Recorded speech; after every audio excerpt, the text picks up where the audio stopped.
Call it history and reconnect with those who shaped the past. Call it politics and meet the Gambia's new leaders. And call it development and see the needs of the people and issues to be addressed. Special Affairs TV program that explicitly goes beyond the storyline of news reporting. The issues that matter in perspective. Coming soon on GRTS TV.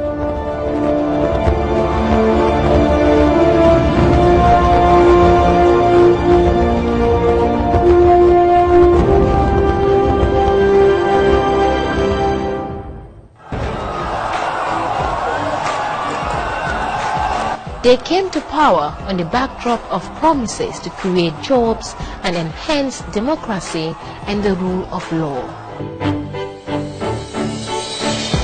The enthusiasm among young people was phenomenal, characteristics of trust and confidence in a new leadership. Months down the road, how do people feel, and how are people's expectations being managed? Is there a form of disconnect between what the government is doing and what the people expect? Or is it all too early? Well, GRTS has created a platform to bring government closer to the people in our special new program called Face the Nation with me, Teneng Jite.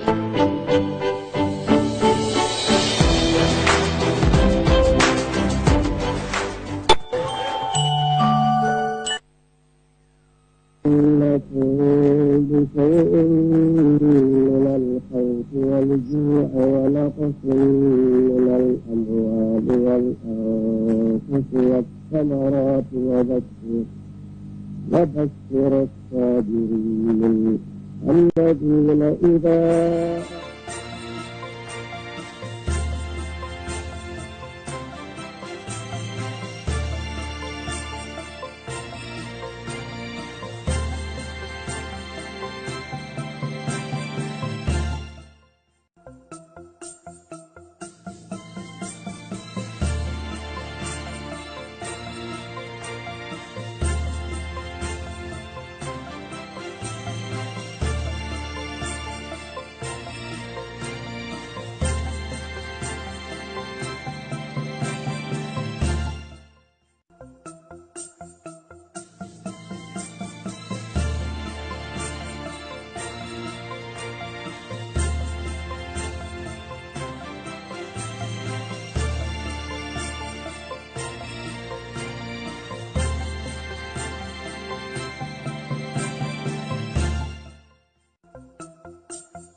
to raising the country's bilateral relations to a strategic new partnership.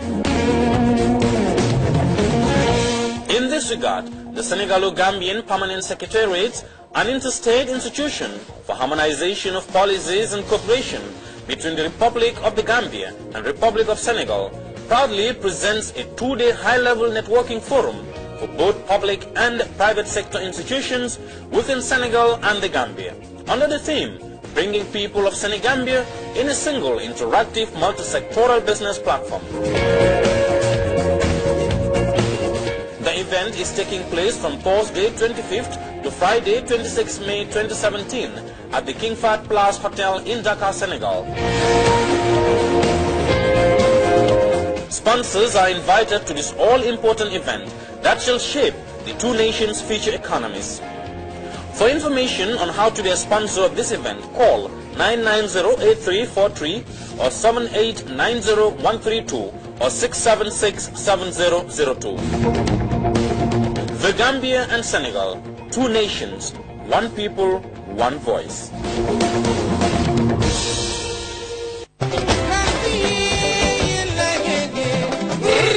Gambia, Properties ñooy màggal seen fukkeeli at si njiitali His Excellency President Adama Barrow Manor House Properties ne yegg si am na Assane Ndiaye ak Njowel di baan Assane Ndiaye xarit yi jeej ñi soppe Sénégambia namoon ko yàkkamtu woon ko ñépp di ko sentu ndaanaan yi Delimadi Esti Mati Jo Keldi family ak yeneen di tambe di 19th of May 2017 di guddi banquet galadina bu fi busula am Benjamin Hall entrance $1,500 28th May the grand dance Jama Hall Kairaba Beach Hotel entrance VIP $700 individual $500 21st of May show sa Jacobin Kama dama ne waa West Coast Region pare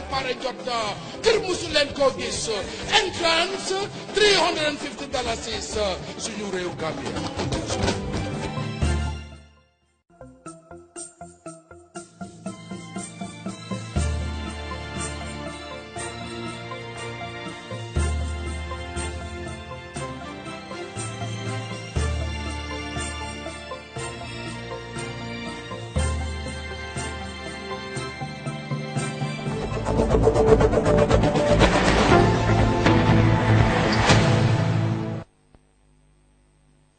Hello, good evening. You're watching us live from the Gambia Radio and Television Services, and this is the news coming to straight from Banjul, also coming up. Stakeholders validate the Gambia's Millennium Development Goals status. Katong holds one of its most cherished cultural festivals. The United Nations says the humanitarian situation in South Sudan is getting worse. Plus, many companies are trying to gain a share of Africa's growing hairdressing industry. Well, these and other stories coming ahead in the next 30 minutes. I am Fatu Janimbai.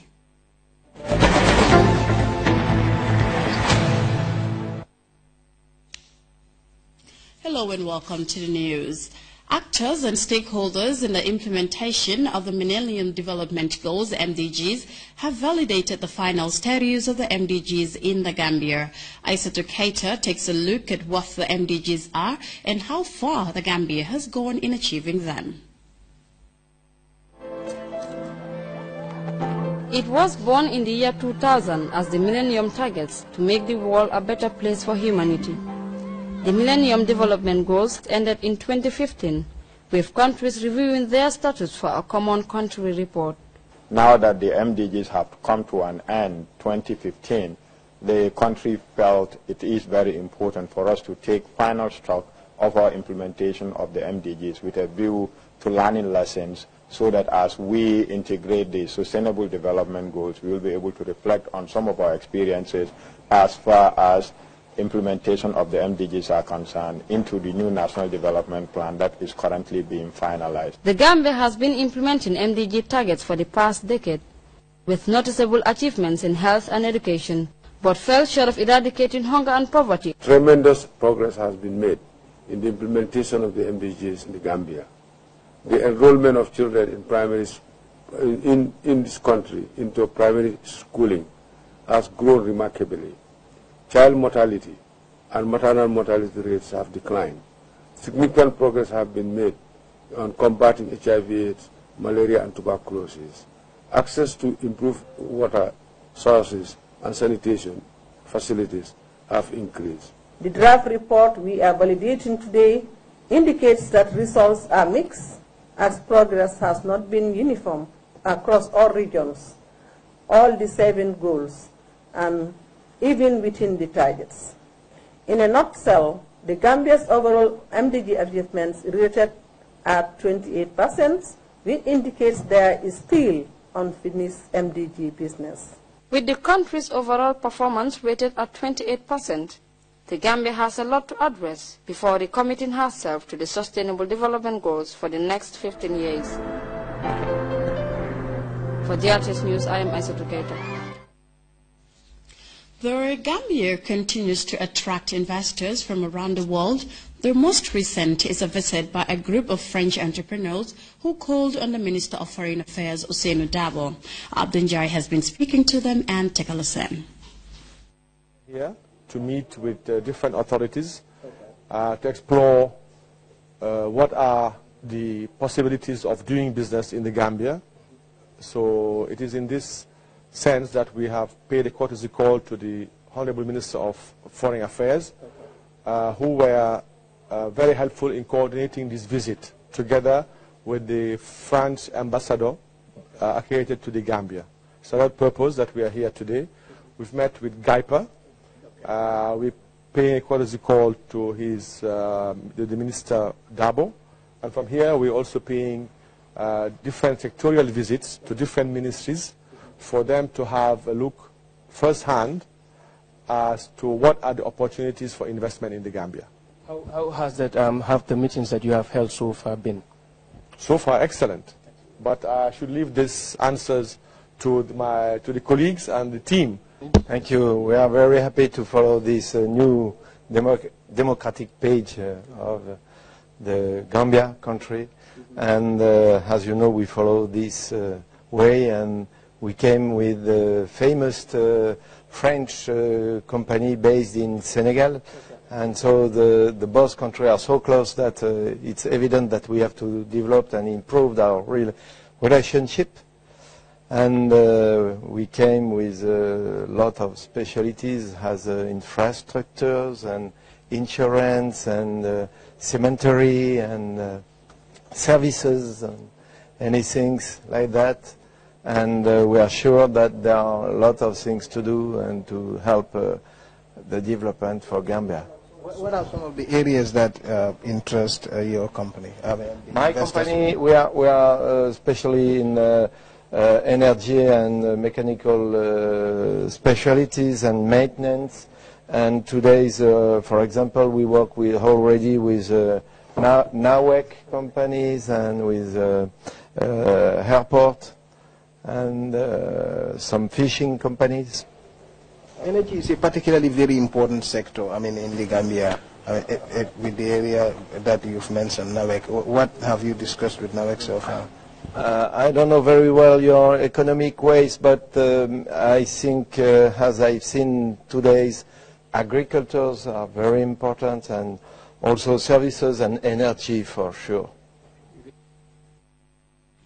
Abdunjai there talking to the visiting French entrepreneurs after a courtesy call on the Foreign Affairs Minister. The National Environment Agency, NEA, Tuesday trained stakeholders in the proper handling and use of chemicals. Janketura has the rest of that story in this report. National Environment Agency, as the focal point on environmental issues, engage stakeholders to discuss the issue of environmentally sound management of chemicals called persistent organic pollutants or POPs. The room consists of experts from different fields within the chemical sector in the Kanifi municipality. They are to receive training on strategies needed to strengthen and enforce existing laws governing the monitoring, control and management of POPs and hazardous waste. Omar Esba, the Registrar of Pesticides and Hazardous Chemicals at the National Environment Agency, said chemicals are important determinants of sustainable development and sound environmental health. The training is expected to enhance the participants' understanding of environmental efficiency and also help change the mindsets of people towards chemicals and hazardous waste. For GRTS News, I am Janketure. The Science Club of the Gambia Senior Secondary School recently celebrated its 16th anniversary. The day also witnessed the inauguration of the club's incoming executive. Aminata Isanyang picks up the rest of that story.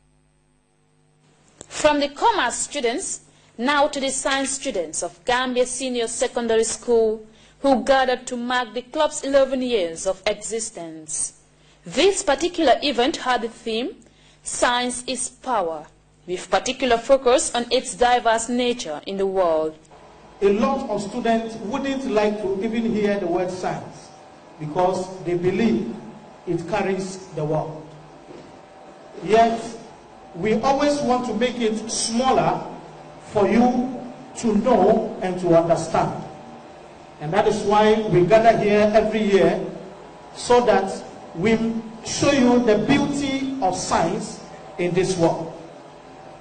This year, in exhibiting the beauty of science in Gambia Senior Secondary School, we have planned, purposed, aimed, and reasoned that our program shall be themed Science is Power, because it has all the strength and the ability to do everything. Two prominent journalists were the guest speakers, both whom are alumni of the same school and former members of the Science Club. The message from the Kumba and its educators to the students was simple. Success can only be achieved through hard work and commitment. The power of science is about changing lives, and there is no one formula or straight way to doing that. It can be little, it can be grand. Each time Mr. Frank, Mr. Conte, Mr. Taiwo, and all amazing teachers hold a talk, they are changing lives, they are impacting lives. They have impacted my lives and the lives of so many others. This field of science is really broad. So it is now high time for you people to sit down and reflect on what you want to do, as this is the perfect opportunity for all of you to use. You will be finishing your school career at Gambia Senior Secondary School, but that doesn't mean that that is the end of the education for you. Go forth, do what you think is best for you, and make the best use of your academic career. It was a joyous and a stock-taking moment for the students as the new student body assumed the mantle of leadership from the old executive. It is of no doubt that science is one of the most powerful fields to study in the world, and we are here as science students or specialists. So let us all have the common mindset to elevate the science standard of Africa to an extent of counting hundreds of African scientists. The event also witnessed scientific experiments by students and a sketch on the chemical gases being learned in school. The main writing material in a pencil, and it is also used as a lubricant to reduce friction in parts of moving cars. Look carefully. Reporting for GRTS News, I am Amanda Sanam. You're watching GRTS News with me, Fatou Janembai. The African Union Commissioner for the Sahel is in the Gambia to explore ways of assisting the government realize its development aspirations. Speaking to GRTS, Per Buyoya said the AU was ready to cooperate with the Gambia in many areas.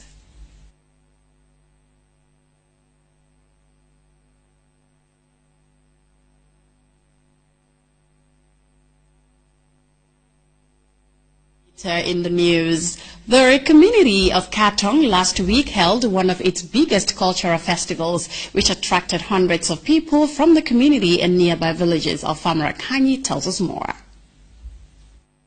The sun is still strong in Katong, one of the oldest settlements in Combo South. Every 5 years, this village holds a cultural event which brings all the different ethnic groups together. This year, more than 100 boys were initiated, a deep-rooted tradition as old as the coastal settlement itself. After weeks of their stay in the bush, the young initiates are out to rejoice with their families.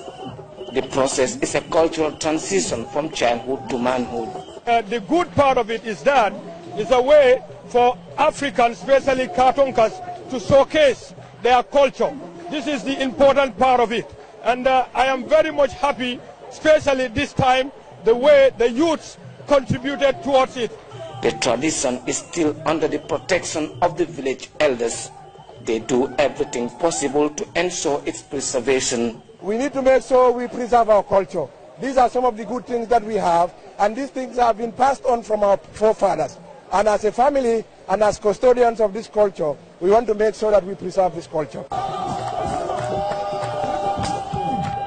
The tradition of displaying the kankurang, a masquerade believed to possess supernatural powers, is still alive here.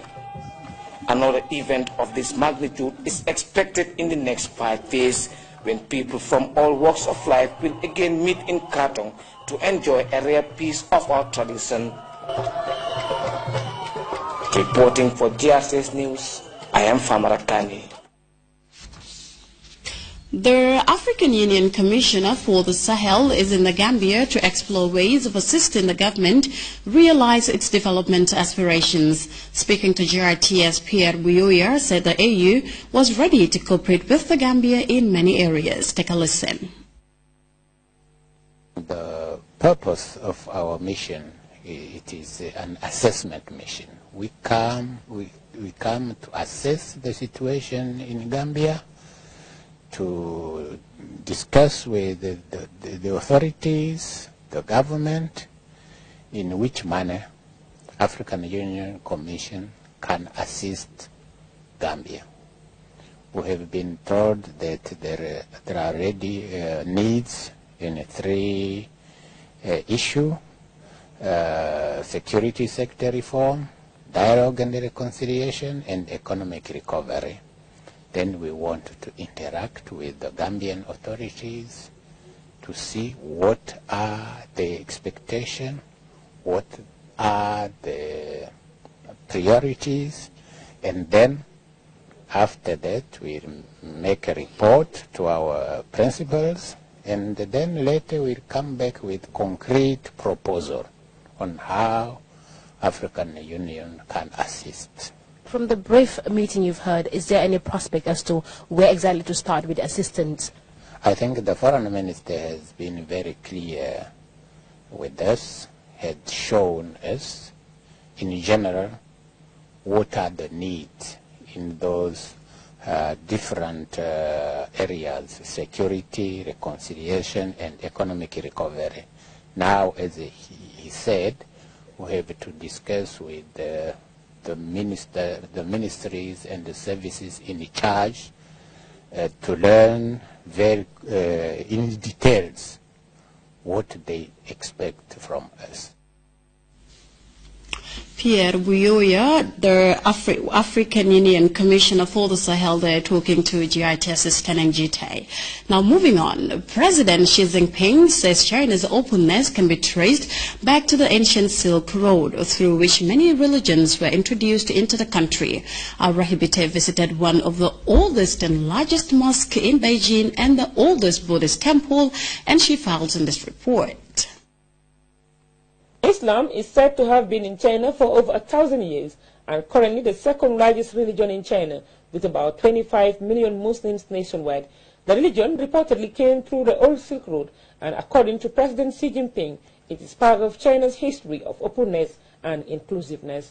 The ancient Silk Roads, according to the Chinese leader, spanned many valleys that connected the birthplaces of the Egyptian, Babylonian, Indian and Chinese civilizations, as well as the lands of Buddhism, Christianity and Islam, which enable people of different civilizations, religions and races to interact with and embrace each other with open mind. While today, China, though a communist country, still accommodates many religions and where people are allowed to practice their religion while respecting the laws of the land. The fact that Islam came to China through the Old Silk Road was emphasized by Imam Ali of Nuji Mosque in Beijing. Within the premises of the mosque lies 2 graves, said to be about 700 years old, and the burial ground of 2 Muslims from modern-day Pakistan and Afghanistan who helped spread Islam in Beijing. Until today, they are highly respected by the Muslims in China. Currently, there are said to be 50,000 mosques in China, and 70 of them are in Beijing, and there are about 250,000 Muslims in Beijing, with 2 Islamic schools meant for the training of imams. Though Nuji Mosque's architectural design upholds China's culture, the interior design of the mosque is Islamic. According to Imam Ali, the mosque usually gathers about 800 Muslims on Friday prayers and has been receiving support from the government since China's opening up for the rehabilitation of the mosque, which aside from its Islamic values is now a historical site. Religious tolerance in China can also be seen at the Buddhist Lama Temple, which is also receiving support from the government due to its long history. Buddhism, though originated from India, today ranks as the #1 religion in China, widely practiced by people. It usually attracts about 1,000 visitors and worshippers who light incense to pay tribute and pray. Rohi Bitei, reporting for Jacques News from Beijing, China. Well, time now to take our first break. We'll be right back. Gambia, send dom la bay babu borom damay fahas malaw yaa ma gën a xam ceeb bu sew di leen wax ne Africell data bundle gaaw na sell la wóor te yomba maa ngi connecté wu Snapchat Viber Facebook Instagram WhatsApp. Stay connected to your friends and loved ones all around the world with the most reliable data service. With Africell Super Fast Data, you'll get to enjoy more than just video streaming, downloading pictures and movies, Snapchatting, Instagramming, emailing, WhatsApping, IMO, oh, and so much more. It simply means you can multitask with the fastest and the most efficient data service. You want to feel speed? Well, try Africell Data. Where Africell goes, nobody dares to follow.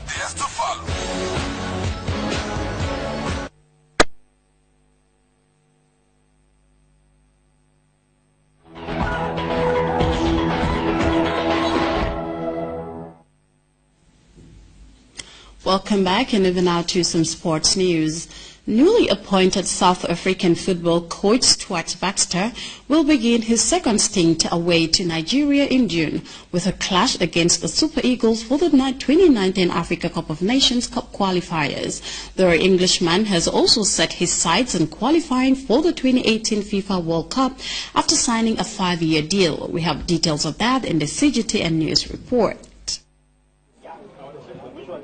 SAFA President Dr. Danny Jordan revealed to the media that Stuart Baxter had outplayed fellow candidates Hervé Renard and Hugo Broos for the top job in South African football.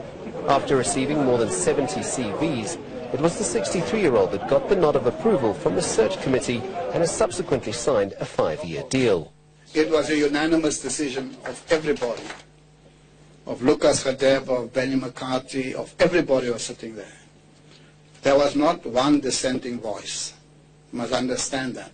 The former Kaizer Chiefs and current SuperSport United coach believes that a united South Africa can only yield positive results going forward, and that unity bodes well for the future of football in the country. I think if we are united, the PSL, the clubs, the national team, the supporters, the media, I think we are united behind a strategy and united behind a vision, then I think that this could be the powerhouse of Africa and continue to do well in world football.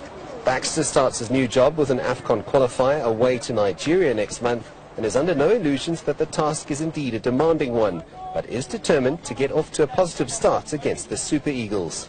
I'm chomping at the bit a little bit to get to grips with the quite big challenge of Nigeria away with little preparation, but I've embraced that. And I'm gaining intelligence on Nigeria as we speak. And by the time we pick a squad to go to Nigeria, I hope we're going to be very competitive. Baxter's second tenure as national coach promises to be far different from when he was appointed in 2004 and then fired a year later. The objectives set by his employers are certainly achievable, but the new man in charge will need to deliver immediately in order to silence his critics. However, he believes that he has matured and has learnt from his previous stint and is more than capable to take Bafana to the World Cup next year. Sis du Plessis, CGTN, Johannesburg. Time now to take our second break. We'll be right back.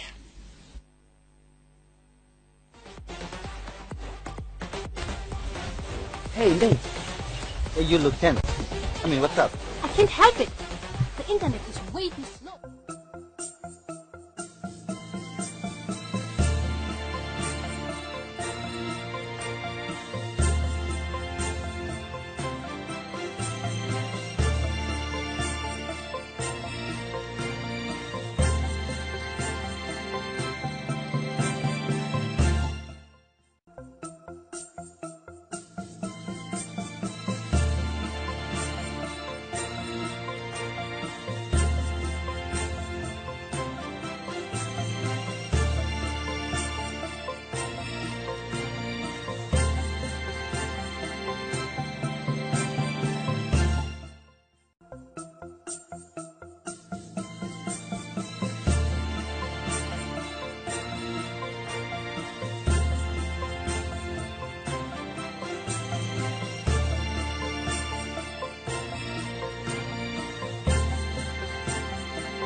And the Central African Republic. The UN says the previous target of $1.2 billion had only been 14% funded, and the shortage has put immense pressure on host countries and communities that are already among the world's poorest. For example, the lack of funding has resulted in cutbacks on food rations in Uganda, which hosts the largest number of South Sudanese refugees, nearly 900,000. In total, WFP's operations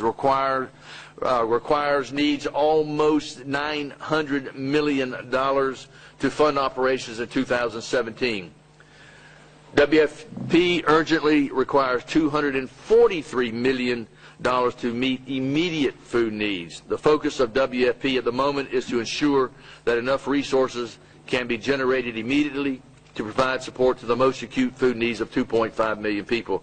The High Commissioner for Refugees, Filippo Grandi, told a donor conference on Monday that helping refugees isn't just giving emergency aid, but also supporting the host countries and communities that shelter them. The World Food Programme says if it can get the funding it needs, it can stave off the danger of famine and save lives. Li Tan, CGTN, New York. Well, they need the world's support now than ever. Now, women around the world spend billions of dollars on their hair every year, whether it is extension, wigs, weaves, or various products. It is a cutthroat industry that is developing quite rapidly, and it's largely to do with the growing middle class in Africa. Now, many companies are trying to gain a foothold on the continent. We have details of that in this report. Become an accessory, a fashion statement, or to some women, a necessity.